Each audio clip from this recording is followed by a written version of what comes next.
Hello मेरे प्यारे से दोस्तों, इस एपिसोड की स्टार्टिंग में लुओ फैंग और सेवन स्वॉर्ड किंग के बीच में फाइट हो रही थी, जहां पे Seven Sword King Luo Fang के खिलाफ वन स्वॉर्ड को अपनी समन करता है। लगातार उसी स्वॉर्ड से लुओ फैंग के ऊपर अटैक करने लगता है, मगर लुओ फैंग की रफ्तार इतनी ज्यादा होती है कि सेवन स्वॉर्ड किंग को यहाँ पे अपनी दूसरी स्वॉर्ड को भी समन करना पड़ता है। मगर seven Sword King K slash attack इतने ज्यादा वायलेंट होते हैं कि आसपास की सारी ही चीजों को पाकर दे रहे होते हैं। मगर तभी लुओ फैंग कहता है कि सेवन स्वॉर्ड किंग, तुम्हारी स्वॉर्ड की स्पीड अब बहुत ज्यादा स्लो हो चुकी है, ये तो मुझे छू भी नहीं पा रही है। और ऐसा होता भी है। तभी वहां पे सेवन स्वॉर्ड किंग अपनी 3 स्वॉर्ड को समन करता है। उससे बचने के लिए लुओ फैंग अपने 8 स्टार को समन करता है और बीस्ट गॉड की टेल से सीधा ही सेवन स्वॉर्ड किंग के ऊपर अटैक करता है, जिसकी वजह से आसमान में काफी बड़ा ब्लास्ट होता है। मगर फिर भी सेवन स्वॉर्ड किंग लगातार लुओ फैंग के ऊपर अपनी 3 स्वॉर्ड से अटैक किए जा रहा था, मगर फिर भी वो लुओ फैंग को यहाँ पे टच नहीं कर पा रहा था, जिसकी वजह से सेवन स्वॉर्ड किंग अब इतना ज्यादा इरिटेट हो जाता है कि वो अपनी 4 स्वॉर्ड को समन कर लेता है और उससे सीधा ही लुओ फैंग के ऊपर अटैक कर देता है। मगर लुओ फैंग अपनी फास्ट स्पीड के साथ उन सारी ही अटैक से बच जा रहा था। वहीं पे Luo Fang Seven Sword King के ऊपर अपनी बीस्ट गॉड की टेल से लॉन्ग रेंज अटैक कर रहा होता है, जिसकी वजह से यहाँ पे सेवन स्वॉर्ड किंग को काफी ज्यादा मुश्किलों का सामना करना पड़ रहा था। इसलिए यहाँ पे लुओ फैंग एक तो उसके सारे ही अटैक को डॉज कर दे रहा था और दूर जाकर के लॉन्ग रेंज अटैक सीधा ही सेवन स्वॉर्ड किंग के ऊपर करके उसे पीछे कर दे रहा था। अब ये सब देख करके आसपास में मौजूद सारे ही सोल्जर्स कहते हैं कि सेवन स्वॉर्ड किंग की स्वॉर्ड पावर बहुत ही ज्यादा वायलेंट है। इनफैक्ट ब्लेड रिवर किंग उसके सामने कुछ भी नहीं है। मगर ब्लेड रिवर किंग की रफ्तार और साथ में ब्लेड रिवर किंग यहाँ पे जो long range attack seven Sword King के ऊपर कर रहा है, अगर सेवन स्वॉर्ड किंग सीरियस भी हो जाए, मगर फिर भी वो ब्लेड रिवर किंग के स्पीड और लॉन्ग रेंज अटैक को मैच नहीं कर पाएगा। इस बात से तो वहां पे मौजूद सब के सब एग्री कर रहे होते हैं कि ये बात 100% सही है।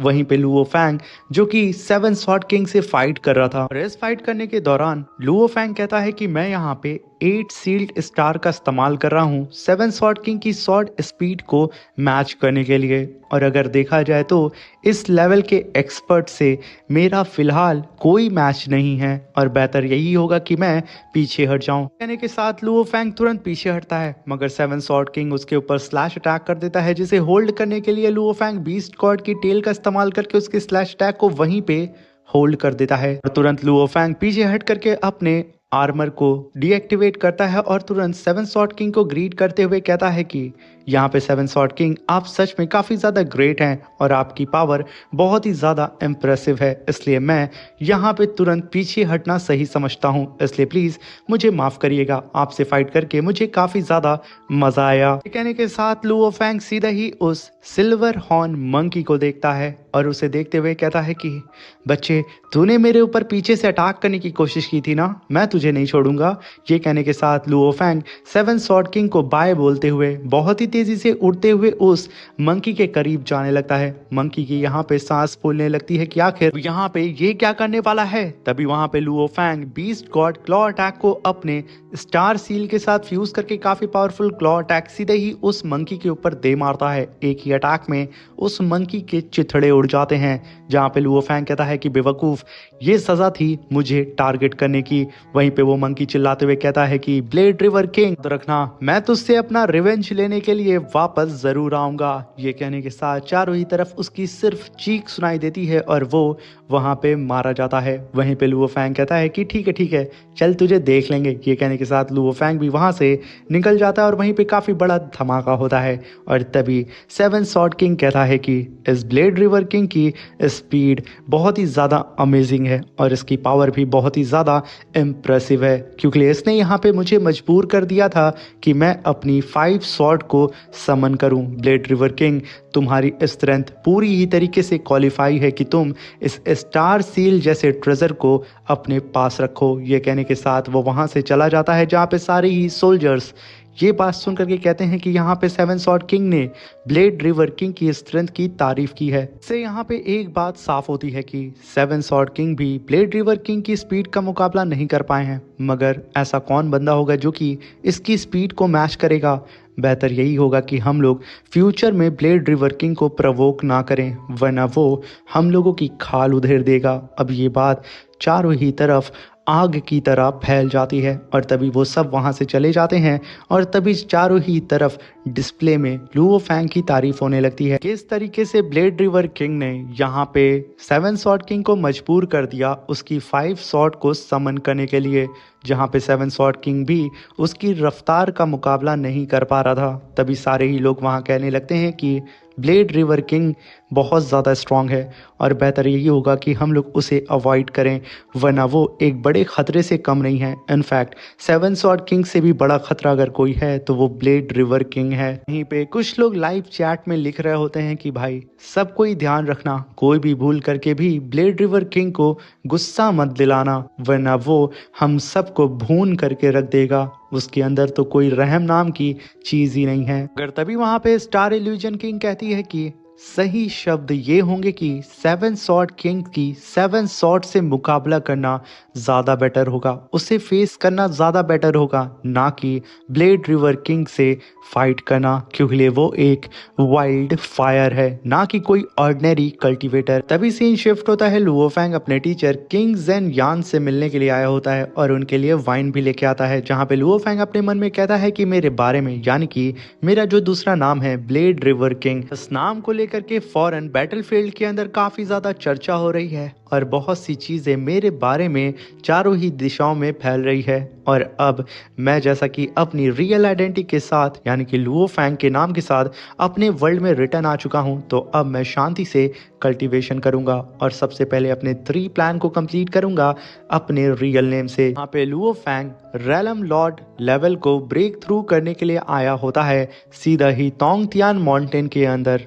तभी हम देखते हैं कि लुओ फैंग यहाँ पे प्रीमॉर्डियल तोंगतियान माउंटेन के अंदर जो तीनों ही गार्डियन होते हैं वो एक साथ लुओ फैंग के ऊपर अटैक करते हैं, मगर लुओ फैंग बीस्ट गॉड की टेल से इतना पावरफुल एक ही अटैक करता है जिसकी वजह से वो तीनों ही गार्डियन ढेर हो जाते हैं, जिसकी वजह से लुओ फैंग इस टेस्ट को बड़े ही आराम से पास कर लेता है। तभी लुओ फैंग इस टेस्ट को पास करने की वजह से अब बड़े ही आराम से एंटर कर सकता था होंग अलायंस में, जहां पे लुओ फैंग अपने रियल नेम के साथ होंग अलायंस में भी एंटर कर जाता है और रजिस्ट्रेशन करा लेता है। तभी लुओ फैंग अपने तीसरे प्लान को कंप्लीट करने के लिए जाता है, जहां पे लुओ फैंग ब्रेक थ्रू करने वाला होता है 20 फ्लोर ऑफ तोंगतियान ब्रिज को, जहां पे लुओ फैंग अपनी बीस्ट गॉड शील्ड और अपने यानशेन आर्मर और सभी चीजों को एक्टिवेट करके फाइट करने के लिए तैयार हो चुका था। तभी लुओ फैंग कहता है कि मैंने पास्ट में सुना था कि अगर मैं 20 फ्लोर को क्रॉस करता हूं इस तोंगतियान ब्रिज के, तो मेरे पास ऐसी लॉ की पावर अचीव होगी कि बिल्कुल इक्वल होगी इनविजिबल किंग के। मगर मैं इस समय रैलम लॉर्ड लेवल पे हूं और अगर इस लेवल पे रह के मैं इस चैलेंज को कंप्लीट करता हूं तो फिर किस तरीके की अचीवमेंट मुझे हासिल होगी। और तभी हम स्टार गर्ल को देखते हैं जो कि अपने सामने लुओ फैंग को तोंगतियान माउंटेन को पास करता हुआ देख के बेहद खुश होती है और साथ में जब वो देखती है कि Luo Fang 20 floor of Tongtian bridge को भी क्रॉस कर चुका है, जो कि अब बिल्कुल इक्वल हो चुका है अपने टीचर किंग जेन यान के, यानी कि अब ये दोनों ही सेम लेवल पे आ चुके थे तोंगतियान ब्रिज के अंदर। यहाँ पे किंग जेन यान फर्स्ट पे होते हैं, दूसरे पे लुओ फैंग, तीसरे पे बॉलन और चौथे पे यांग। तभी यांग खड़े होकर के कहता है कि यार मैं जब इस प्रीमॉर्डियल डोमेन के अंदर एंटर किया था तो मैंने सोचा था कि मैं लुओ फैंग के काफी करीब आ जाऊंगा, मगर देखो हर गुजरते वक्त के साथ हम दोनों का डिस्टेंस बढ़ता ही जा रहा है और ये आगे बहुत ही तेजी से बढ़ता जा रहा है। मैं अभी चौथे ही नंबर पे हूँ और ये तीसरे से दूसरे पे आ गया है। अभी वहाँ पे बोलन कहता है कि यांग तुमने ना जाने कितने लोगों को पास्ट में सरपास किया है, तब जा करके तुम्हें ये अचीवमेंट हासिल हुई है, इसलिए तुम्हें यहाँ पे खुश होना चाहिए। तभी वहाँ पे स्टार गर्ल कहती है कि बिल्कुल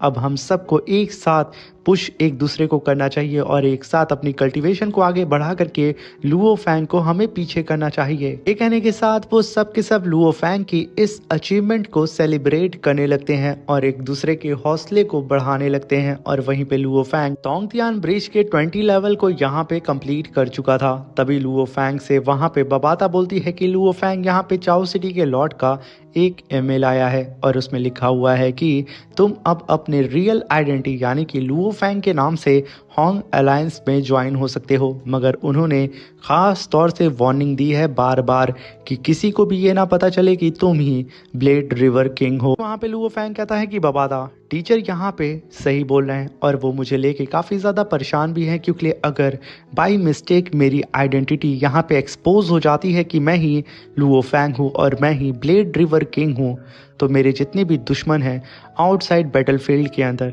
वो सब के सब एकजुट हो जाएंगे और मेरे खिलाफ बॉन्टी रख देंगे। और ना ही उन्हें किसी बात की परवाह होगी, पैसों की या फिर किसी भी चीज़ की। उन्हें सिर्फ परवाह यही होगी कि वो मुझे किसी भी कीमत पे मारना चाहेंगे। इसलिए अब वक्त आ चुका है कि मैं और ज़्यादा पावरफुल बनूं। इसलिए मुझे जो मास्टर जू शान ने कोऑर्डिनेट्स दिए थे 3 मेटल प्लेट्स के, अब मुझे उनमें से एक मेटल प्लेट को हासिल करना होगा, जहाँ पे मास्टर ने कहा था कि जब मैं रैलम लॉर्ड स्टेज पे पहुँच जाऊँगा तो मैं उसे आराम से तीसरे वाले को हासिल कर सकता हूँ। यहाँ पे लुओ फैंग जिस मास्टर जू शैन की बात कर रहा था वो असल में अर्थ लॉर्ड ही हैं, जो कि स्टार टावर के अंदर लुओ फैंग से मिले थे। अभी वहाँ पे लुओ फैंग उन तीनों ही कोऑर्डिनेट्स को एक्टिवेट करते हुए बबाता से कहता है कि बबाता मुझे कैसे भी करके इनमें से एक मेटल प्लेट को हासिल करना होगा और अपनी पावर को और भी ज़्यादा बढ़ाना होगा। चूँकि होंग अलायंस में अब मैं अपनी रियल आइडेंटिटी लुओ फैंग के नाम से ज्वाइन होने वाला हूँ। खतरे पहले से अब और भी ज़्यादा बढ़ने वाले हैं। तभी लुओ फैंग कहता है कि इस सफ़र में निकलने से पहले मैं अपनी फैमिली से मिलना चाहता हूँ, इसलिए बबाता मैं अर्थ पे जाना चाहता हूँ। ये कहने के साथ लुओ फैंग अपनी वाइफ को याद करता है और अपनी पूरी ही टीम को लेकर के अपनी स्पेसशिप के साथ निकल पड़ता है अर्थ की ओर। जैसे ही लुओ फैंग अर्थ के करीब आता है उसकी खुशी का यहाँ पे ठिकाना नहीं होता है, मगर तभी बबाता लुओ फैंग से कहती है कि लुओ फैंग एक अननोन सी शिप हमारे करीब आ रही है। और जब बबाता उसे डिटेक्ट करती है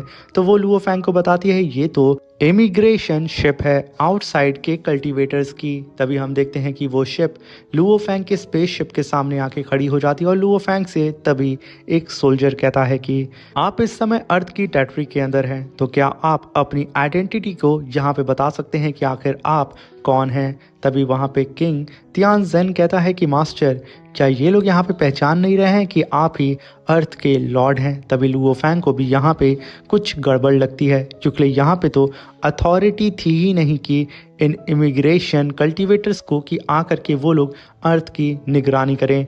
तभी लुओ फैंग अपने लोगों के मैसेजेस को खोलना स्टार्ट करता है, जहाँ पे लुओ फैंग को उसके बेटे का मैसेज मिलता है, जहाँ पे वो बोलता है कि फादर अपने जिन लोगों से कॉन्ट्रैक्ट किया था वर्चुअल यूनिवर्स कंपनी से कि अर्थ के अंदर आकर के वो लोग अपनी रिसर्च को कर सकते हैं, मगर वो लोग तो अब बेकाबू हो चुके हैं। उन लोगों को सिर्फ सी का आधा एरिया मिला था, मगर अब वो लोग हमारे अर्थ की लैंड एरिया पे आकर के उसे कब्जा कर रहे हैं। इनफैक्ट जब मैं कुछ दिन पहले आया था तो उन लोगों ने मुझे आधे दिन के लिए कैद कर दिया था, और जब मेरी आइडेंटिटी वेरिफिकेशन हो गई तब जाकर के उन लोगों ने मुझे छोड़ा। ये लोग यहाँ पे पावर का गलत इस्तेमाल कर रहे हैं और हम लोगों को बुली कर रहे हैं। मगर तभी लुओ फैंग का भाई आकर के उसके बेटे को कहता है कि अब अपने फादर को ज़्यादा परेशान मत करो, वैसे ही उसके ऊपर बहुत से बर्डन है, इसलिए हम इस सिचुएशन को हैंडल कर लेंगे। ना चाहते हुए भी लुओ फैंग का बेटा उस वीडियो कॉल को कट करता है और चला जाता है। अभी ये सुन करके लुओ फैंग के गुस्से का ठिकाना नहीं होता है, मगर उससे पहले ही हैवी एरो किंग कहता है कि मास्टर अगर आप मुझे परमिशन दें तो मैं इन सब की धज्जियां उड़ा करके आऊं क्या। तभी लुओ फैंग कहता है कि नहीं, इससे मैं ही हैंडल करूंगा। ये कहने के साथ लुओ फैंग टेलीपोर्ट होकर के तुरंत अपनी स्पेसशिप से बाहर आता है और कहता है कि आखिर तुम लोगों को किसने परमिशन दी है अर्थ को गार्ड करने के लिए। मगर तभी कई सारी शिप लुओ फैंग की स्पेसशिप को घेर लेती हैं और तभी वो कल्टीवेटर अपनी शिप से बाहर आता है अपने होलोग्राम को अपीयर करता हुआ और सीधा ही लुओ फैंग से कहता है कि सुनो ध्यान से बच्चे, अर्थ की जो डिफेंस कंट्रोल है उसे हमारी लोकल इमिग्रेशन हेडक्वार्टर ने बहुत साल पहले से ही अपने कब्जे में ले लिया है और ये सब कुछ अब हमारे अंडर कंट्रोल आता है। तभी लुओ फैंग ये सुन करके कहता है कि ओरिजिनल कॉन्ट्रैक्ट जो मैंने वर्चुअल यूनिवर्स कंपनी से किया था कि अर्थ के पीपल को ये लोग किसी भी कीमत पे हार्म नहीं करेंगे, और दूसरी चीज़ ये थी कि जितना भी लैंड एरिया है वो सब कुछ हमारे अंडर में था और आधी सी इनके अंडर में थी, जिससे ये लोग कभी क्रॉस नहीं कर सकते थे, यही रूल था। मगर ओरिजिनल कॉन्ट्रैक्ट को बने हुए 6000 साल हो चुके हैं। लगता है कि ये लोग अब भूल चुके हैं और यहाँ पे अपनी पावर का गलत इस्तेमाल कर रहे हैं। ये कहने के साथ लुओ फैंग उन लोगों की ओर देखने लगता है, मगर वो सोल्जर अलग ही नशे में होता है। उसे ये नहीं पता होता है कि उसके सामने उसका बाप खड़ा है। तभी लुओ फैंग उससे बहुत ही गंदे तरीके से घूरते हुए कहता है कि तुम सब के सब दफा हो जाओ। ये कहने के साथ लुओ फैंग अपनी मेंटल पावर को रिलीज करता है, जिसकी वजह से लुओ फैंग आसपास में मौजूद सारी ही स्पेसशिप को क्रश करने लगता है अपनी मेंटल पावर से। अब ये देख करके उस सोल्जर को समझ में आ जाता है कि उसके सामने यकीनन उसका बाप खड़ा है। तभी वो घबराते हुए अपनी हलक से आवाज़ निकालता है कि आप लॉर्ड लुओ फैंग हैं। तभी एक धमाका होता है। तभी लुओ फैंग कहता है कि बिल्कुल मैं वही हूँ, और आखिर तुम्हारी जुर्रत कैसे हुई कि तुम लोगों ने अर्थ पे कब्जा करने की हिम्मत की।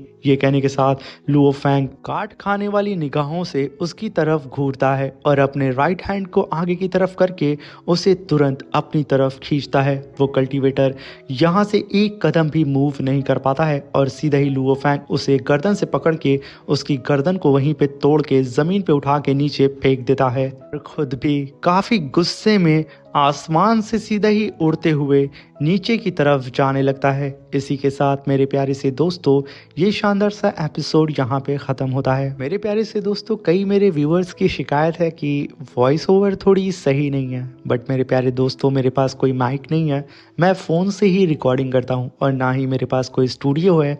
मैं एक छोटे से रूम में करता हूँ और हो सकता है कि हाँ मेरी वॉइस ओवर में थोड़ी बहुत गड़बड़ हो, तो प्लीज़ मुझे माफ़ करिएगा। फ्यूचर में मैं जल्दी ही एक माइक ले लूँगा। बस आप लोग ऐसे ही प्यार दिखाते रहें और वीडियो को लाइक शेयर सब्सक्राइब करके और थोड़ा बहुत कमेंट कर दिया करें, हमें सपोर्ट करें। आपके सपोर्ट की हमें बेहद ज़रूरत है। अब मिलते हैं इसके नेक्स्ट एपिसोड में। Thank you for watching. Bye bye, take care.